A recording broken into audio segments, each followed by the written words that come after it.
Okinawa में एक चीख। ये बात साल 2010 की जुलाई की है। मुझे ओकिनावा की ट्रिप पर जाना था। ये जगह जापान के दक्षिण में स्थित थी। कुछ चर्च के पादरियों और किशोर कैथोलिक्स टीनेज कैथोलिक्स को भी मेरे साथ इस यात्रा पर जाना था। और हाँ, मैं कैथोलिक हूँ, लेकिन मुझे रिलीजन से ना के। दोस्तों, मैं आपको बता दूं कि जापान में ओकिनावा उन स्थानों में से एक है जिन्हें द्वितीय विश्व युद्ध के परिणामों का सामना करना पड़ा था, जब अमेरिकी सेना द्वारा यहां हमला किया गया था, जिसके कारण कई लोग मारे गए, जिनमें जापानी नागरिक, जापानी सेना और अमेरिकी सेना शामिल थी। चूंकि मैंने ओकिनावा की कहानी के बारे में पहले से ही अध्ययन किया था, तो मुझे एक अजीब सा एहसास हुआ कि ओकिनावा के दर्शन करने से पहले मेरे साथ जरूर कुछ पैरानॉर्मल होगा। ओकिनावा उन स्थानों में से एक है जहां पर अमेरिकी सेना का एक बेस है। मेरा मानना है कि यह यात्रा का दूसरे दिन था। हम एक लोकल गाइड द्वारा गामा नामक एक भूमिगत निर्मित गुफा में गए।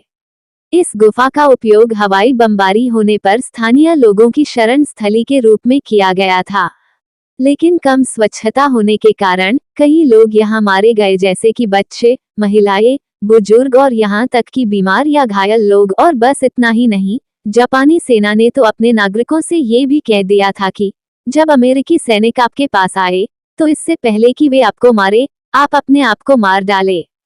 अपने गौरव के लिए मर जाना, जापान के लिए मर जाना। बारिश और बहुत अंधेरा होने के कारण गुफा फिसलन भरी थी, या मुझे कहना चाहिए पूरी अंधेरी, बिल्कुल अंधेरी। इसके कारण हमें हाथों में हैंडलाइट्स के साथ चलना पड़ा। जब हम आगे बढ़ रहे थे, तो हमारे पास थोड़ा समय था लाइट बंद करके ये देखने का कि यह जगह कितनी अंधेरी है। मेरा मतलब उस गुफा से था। वो गुफा ठंडी होने की बजाय काफी सर्द, अत्यंत ठंडी थी। कुछ सेकंड के बाद मैंने गुफा में एक महिला के रोने की आवाज सुनी, लेकिन मैंने देखा कि हमारे साथ जो लड़कियां थी, यह उनकी आवाज नहीं थी। केवल 2 लड़कियां हमारे साथ यात्रा पर थी। और फिर मैं खुद से सोचने लगा कि ये किसी जिंदा इंसान की आवाज तो नहीं है। थोड़ी देर बाद हम गुफा से बाहर चले गए और पक्का करने के लिए मैंने उन लड़कियों से पूछा कि क्या उनमें से कोई रो रही थी क्या, लेकिन उनका जवाब था हम में से कोई भी नहीं रो रहा था। और मैंने लड़कों से भी पूछा, लेकिन उनका भी वही जवाब था। मैं इस बात से आश्चर्यचकित हूँ कि जो रोने वाली औरत थी, उसकी आत्मा मुझसे या हमसे क्या कहना चाहती थी। यदि ये कहानी आपको पसंद आई हो तो अपने दोस्तों और अन्य लोगों के साथ शेयर जरूर करिएगा।